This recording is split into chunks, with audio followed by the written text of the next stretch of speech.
BMC radio Malayalam വാർത്തകൾ നിങ്ങൾക്കായി അവതരിപ്പിക്കുന്നത് ഐമാക് കൊച്ചിൻ കലാഭവൻ. കലാവിദ്യാർത്ഥികൾക്ക് പ്രിയപ്പെട്ട ബഹ്റൈനിലെ കലാകേന്ദ്രം. കൂടുതൽ വിവരങ്ങൾക്കായി സന്ദർശിക്കൂ www.bahrainmediacity.com. നമസ്കാരം. BMC റേഡിയോ മലയാളം വാർത്തകളിലേക്ക് സ്വാഗതം. ഞാൻ ധനു കൃഷ്ണ. വിനോദസഞ്ചാര മേഖല വികസിപ്പിക്കാൻ ഒരുങ്ങി ബഹ്റൈൻ 2024-നും 2026-നും ഇടയിൽ ടൂറിസം രംഗത്ത് കൂടുതൽ നിക്ഷേപങ്ങൾ ആകർഷിക്കാനും ഹോട്ടൽ ഉടമകളുടെ എണ്ണം 3000-ആയി വർദ്ധിപ്പിക്കാനും ബഹ്റൈൻ ലക്ഷ്യമിടുന്നതായി ടൂറിസം മന്ത്രാലയം അറിയിച്ചു. ലോകമെമ്പാടും നിന്നുള്ള സഞ്ചാരികളെ ആകർഷിക്കുന്നതിനായി ലൈസൻസുള്ള ഹോട്ടലുകൾ, അപ്പാർട്ട്മെന്റുകൾ, ടൂറിസ്റ്റ് റെസ്റ്റോറന്റുകൾ, ഓഫീസുകൾ എന്നിവയുടെ എണ്ണം 2023-ൽ 1210-ആയി ഉയർന്നിരുന്നുവെന്നും Bahrain tourism and exhibition authority licensing നടപടിക്രമങ്ങൾ കാര്യക്ഷമമാക്കാൻ പ്രവർത്തിക്കുന്നു എന്നും മന്ത്രാലയം അറിയിച്ചു. UN ഏഷ്യ പസഫിക് ഗ്രൂപ്പ് മീറ്റിംഗിൽ ബഹ്റൈൻ പങ്കെടുത്തു. ഏഷ്യ പസഫിക് ഗ്രൂപ്പിന്റെ അംബാസഡർമാരുടെ തലത്തിലുള്ള പ്രതിമാസ യോഗത്തിൽ ഐക്യരാഷ്ട്രസഭയിലെ ബഹ്റൈന്റെ സ്ഥിരം പ്രതിനിധി ambassador Jamal Faris Al Dowai അധ്യക്ഷനായിരുന്നു. വിവിധ UN ഏജൻസികൾക്ക് അംഗരാജ്യങ്ങൾ സമർപ്പിച്ച നാമനിർദ്ദേശങ്ങളെക്കുറിച്ച് യോഗം ചർച്ച ചെയ്തു. ഏഷ്യ പസഫിക് ഗ്രൂപ്പിലെ അംഗരാജ്യങ്ങൾ ബഹ്റൈന് പിന്തുണ നൽകിയതായും അഭിനന്ദിച്ചതിനും അംബാസഡർ അൽ ഡോവൈ നന്ദി അറിയിച്ചു. ഏപ്രിൽ ഏഷ്യൻ പസഫിക് ഗ്രൂപ്പിനെ നയിക്കുന്നതിൽ UNലേക്കുള്ള വിയറ്റ്നാമിന്റെ ദൗത്യത്തിന് എല്ലാ വിജയങ്ങളും അദ്ദേഹം ആശംസിച്ചു. സിനിമാ പ്രേമികൾ കാത്തിരുന്ന ബ്ലെസി ബെന്യാമിൻ പൃഥ്വിരാജ് AR റഹ്മാൻ കൂട്ടുകെട്ടിൽ പിറവിയെടുത്ത ആടുജീവിതം ബഹ്റൈനിൽ പ്രദർശിപ്പിക്കും. ഏപ്രിൽ 3 മുതൽ ബഹ്റൈനിലെ തിയേറ്ററുകളിൽ സിനിമ എത്തും. ബുക്കിംഗ് ഇന്നലെ ആരംഭിച്ചിരുന്നു. ആടുമേയ്ക്കുന്ന ജോലിക്കായി സൗദി മരുഭൂമിയിൽ അറബി കൊണ്ടുവിടുകയും അവിടെ ഒറ്റപ്പെട്ടു പോവുകയും ചെയ്യുന്ന നജീബ് എന്ന മലയാളിയുടെ അതിജീവനത്തിന്റെ കഥ പറയുന്ന സിനിമയാണിത്. ബഹ്റൈനിൽ പ്രവാസിയായിരുന്ന എഴുത്തുകാരൻ ബെന്യാമിൻ നജീബിൽ നിന്നും കേട്ട നേരനുഭവമാണ് 2008-ൽ നോവലായി പ്രസിദ്ധീകരിച്ചത്. നിരവധി അറബ് കലാകാരന്മാർ ഈ സിനിമയിൽ പ്രവർത്തിച്ചിട്ടുണ്ട്. ചിത്രം കേരളത്തിലെ തിയേറ്ററുകളിൽ മാർച്ച് 28-ന് എത്തിയിരുന്നു. മികച്ച പ്രേക്ഷക പ്രീതി നേടി ചിത്രം തിയേറ്ററുകളിൽ മുന്നേറുകയാണ്.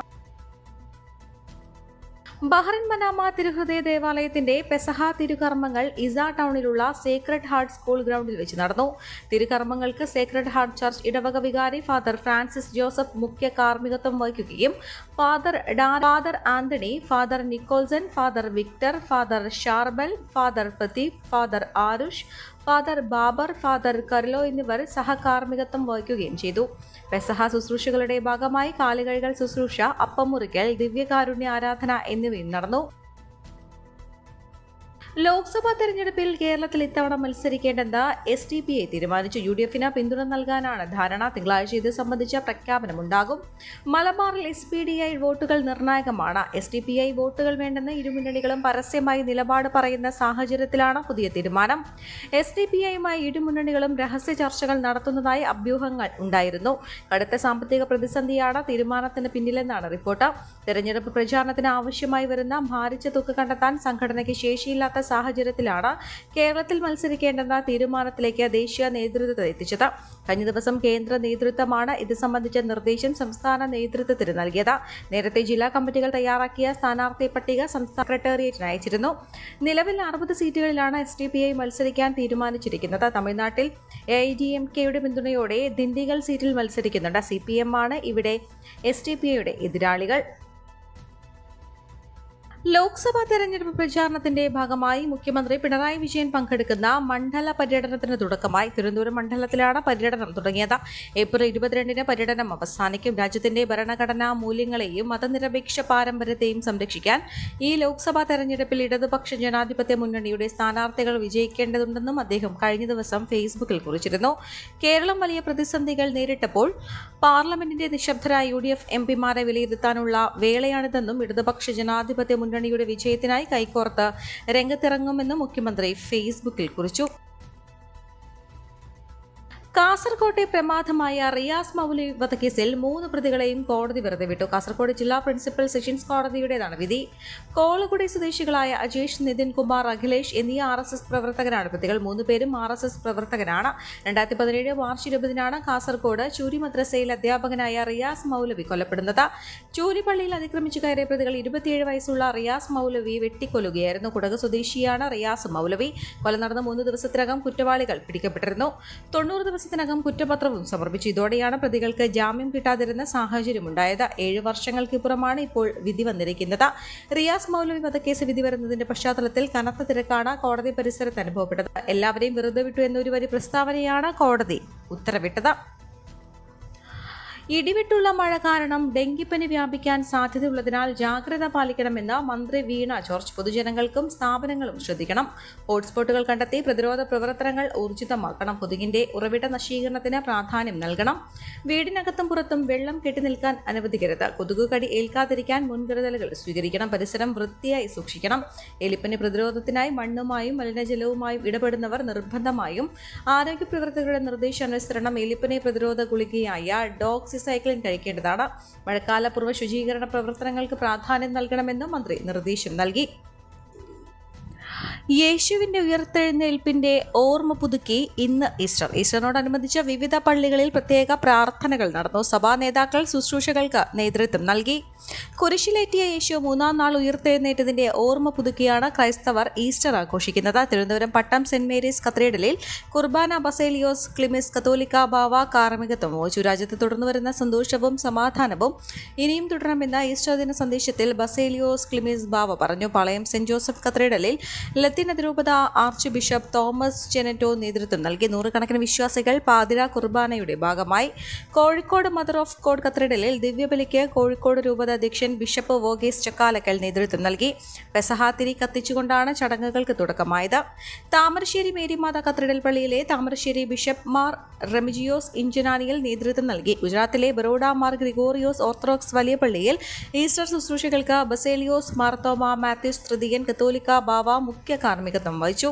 ജോർജിയൻ തീർത്ഥാടന കേന്ദ്രമായ എറണാകുളം കരിങ്ങാൽ സെന്റ് ജോർജ് യാക്കോബായ സുറിയാനി കത്തീഡ്രലിൽ നടന്ന ഉയിർപ്പ് പെരുന്നാൾ ശുശ്രൂഷകൾക്ക് മലങ്കര മെത്രോപൊലീത്ത ജോസഫ് മോർ ഗ്രിഗോറിയോസ് മെത്രാപൊലീത്ത മുഖ്യ കാർമ്മികത്വം വഹിച്ചു. പുതുപ്പള്ളി നിലയ്ക്കൽ ഓർത്തഡോക്സ് പള്ളിയിൽ കോട്ടയം ഭദ്രസന മെത്രാപൊലീത്ത യുഹനോൻ മാർ ദിയസ് കോറസ് നേതൃത്വം നൽകി. വരാപ്പുഴ അതിരൂപത arch bishop Joseph കളത്തിപ്പറമ്പിലിന്റെ കാർമ്മികത്വത്തിലായിരുന്നു saint Francis Assisi കത്തീഡ്രലിലെ പ്രാർത്ഥനാ ചടങ്ങുകൾ. കൊച്ചി എളമക്കര കറുകപ്പള്ളിയിൽ പൊട്ടിവീണ കേബിളിൽ സൈക്കിൾ കുരുങ്ങി +2 വിദ്യാർത്ഥിയുടെ കൈവിരലിന് ഗുരുതര പരിക്ക്. കറുകപ്പള്ളി മടത്തിപ്പറമ്പിൽ ഷാഫിയുടെ മകൻ അബുൽ ഹസനാണ് അപകടത്തിൽപ്പെട്ടത്. സൈക്കിൾ ഹാൻഡിലും ഇടത് കൈയിലും കേബിൾ കുരുങ്ങുകയായിരുന്നു. മുതിർവിരലിന്റെ മാംസം ഉരിഞ്ഞ നിലയിലായിരുന്നു. വെള്ളിയാഴ്ച രാവിലെ 11:30 സംഭവം. വാടക വീട്ടിൽ നിന്ന് മാറ്റിയ സാധനങ്ങളുമായി തൊട്ടടുത്ത പുതിയ വീട്ടിലേക്ക് പോയ ഓട്ടോയ്ക്ക് പിന്നാലെ പോകുമ്പോഴായിരുന്നു അപകടം. കേബിൾ മോതിരത്തിൽ കുടുങ്ങിയത് പരിക്ക് ഗുരുതരമാക്കി. താനാണ് മകനെ നിർബന്ധിച്ച് വാടക വീട്ടിലേക്ക് പറഞ്ഞുവിട്ടത്. ചോരയിൽ കുളിച്ച കൈയുമായി ഓടി വരുന്നതാണ് പിന്നെ കണ്ടതെന്നും പിതാവ് ഷാഫി പറഞ്ഞു. ഉടനെ എറണാകുളം മെഡിക്കൽ ട്രസ്റ്റ് ആശുപത്രിയിൽ എത്തിച്ചു. ശസ്ത്രക്രിയ 1.5 മണിക്കൂർ നീണ്ടു. കറുകപ്പള്ളി നാഷണൽ പബ്ലിക് സ്കൂളിലെ വിദ്യാർത്ഥിയാണ്. സംഭവം അറിഞ്ഞെത്തിയ അധികൃതർ പൊട്ടിവീണ കേബിളുകൾ ഉടനെ നീക്കി. എളമക്കര പോലീസ് സ്റ്റേഷനിലും കൊച്ചി കോർപ്പറേഷനിലും പരാതി നൽകുമെന്ന് അബുൽ ഹസന്റെ മാതാപിതാക്കൾ പറഞ്ഞു. കേബിൾ പൊട്ടിക്കിടക്കുന്നത് കണ്ടാൽ താൻ മാറ്റിയിടാറുണ്ട്. ഇനി ആർക്കും ഇതുപോലെ അപകടമുണ്ടാകാതിരിക്കാൻ കൂടിയായിരിക്കും തന്റെയും കുടുംബത്തിന്റെയും പോരാട്ടമെന്നും ഷാഫി പറഞ്ഞു. എറണാകുളത്ത് 8 സ്ഥലങ്ങളിൽ അനധികൃത കേബിളുകൾ യാത്രക്കാർക്ക് ഭീഷണിയെന്ന് മോട്ടോർ വാഹന വകുപ്പ് കണ്ടെത്തിയിരുന്നു. നോർത്ത് പറവൂർ പൂശാരിപ്പടിക്കടുത്തുണ്ടായ അപകടത്തെ തുടർന്ന് നടത്തിയ പരിശോധനയിലായിരുന്നു കണ്ടെത്തൽ. ജനങ്ങളുടെ ജീവനും സ്വത്തിനും ഭീഷണിയാകുന്ന രീതിയിൽ കേബിളുകൾ നീക്കം ചെയ്യാത്ത സ്ഥാപനങ്ങളുടെ മാനേജ്മെന്റിനെതിരെ നടപടിയെടുക്കാൻ റോഡ് സുരക്ഷാ കമ്മീഷണർക്ക് ശുപാർശയും നൽകിയിരുന്നു. വിവാദങ്ങൾക്ക് വിരാമമിട്ട് പത്തനംതിട്ടയിൽ ആന്റോ ആന്റണിയുടെ പ്രചാരണത്തിനായി ഉമ്മൻചാണ്ടിയുടെ മകൾ അച്ചു ഉമ്മൻ എത്തുന്നു. ഏപ്രിൽ 6-നാണ് അച്ചു പത്തനംതിട്ടയിലെത്തുക. UDF സ്ഥാനാർത്ഥി ആന്റോ ആന്റണിയുടെ പ്രചാരണത്തിനായി എത്തുന്നതിന്റെ പോസ്റ്റർ അച്ചു തന്നെയാണ് ഫേസ്ബുക്കിൽ പങ്കുവച്ചത്. പത്തനംതിട്ടയിലെ NDA സ്ഥാനാർത്ഥി അനിൽ ആന്റണി ബാല്യകാലം മുതലുള്ള സുഹൃത്താണെന്നും അതുകൊണ്ട് തന്നെ അദ്ദേഹത്തിനെതിരെ പ്രചാരണം നടത്താനാകില്ലെന്നും മുൻ മുഖ്യമന്ത്രി ഉമ്മൻചാണ്ടിയുടെ മകൾ അച്ചു ഉമ്മൻ പറഞ്ഞതായി നേരത്തെ വാർത്തകൾ വന്നിരുന്നു. പത്തനംതിട്ടയിൽ കോൺഗ്രസ് സിറ്റിംഗ് MP ആന്റോ ആന്റണിയെയും മുതിർന്ന CPM നേതാവും 2 തവണ സംസ്ഥാന ധനമന്ത്രിയുമായ തോമസ് ഐസക് എന്നിവരെയാണ് അനിൽ ആന്റണി നേരിടുന്നത്. പത്തനംതിട്ട ഒഴികെ സംസ്ഥാനത്തുടനീളം കോൺഗ്രസ് സ്ഥാനാർത്ഥികൾക്കായി പ്രചാരണം നടത്തുമെന്നും അച്ചു ഉമ്മൻ പറഞ്ഞതായാണ് റിപ്പോർട്ടുകൾ. കോൺഗ്രസിനെ സമുന്നതരായ നേതാക്കളായിരുന്നു AK ആന്റണിയും ഉമ്മൻചാണ്ടിയും. ഇരുവരും സുഹൃത്തുക്കളുമായിരുന്നു. കഴിഞ്ഞ വർഷമാണ് ഉമ്മൻചാണ്ടി അന്തരിച്ചത്. മോഡലിംഗിൽ ശ്രദ്ധ കേന്ദ്രീകരിച്ച അച്ചു ദുബായ് ആസ്ഥാനമായാണ് പ്രവർത്തിക്കുന്നത്.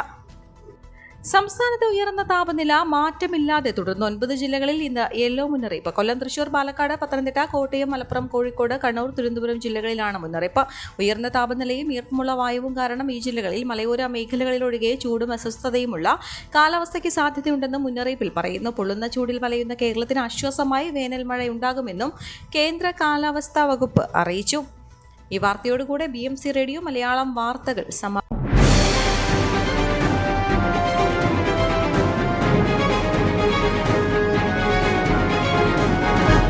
BMC റേഡിയോ മലയാളം വാർത്തകൾ നിങ്ങൾക്കായി അവതരിപ്പിക്കുന്നത് ഐമാക് കൊച്ചിൻ കലാഭവൻ. കലാവിദ്യാർത്ഥികൾക്ക് പ്രിയപ്പെട്ട ബഹ്റൈനിലെ കലാകേന്ദ്രം. കൂടുതൽ വിവരങ്ങൾക്കായി സന്ദർശിക്കൂ www.bahrainmediacity.com.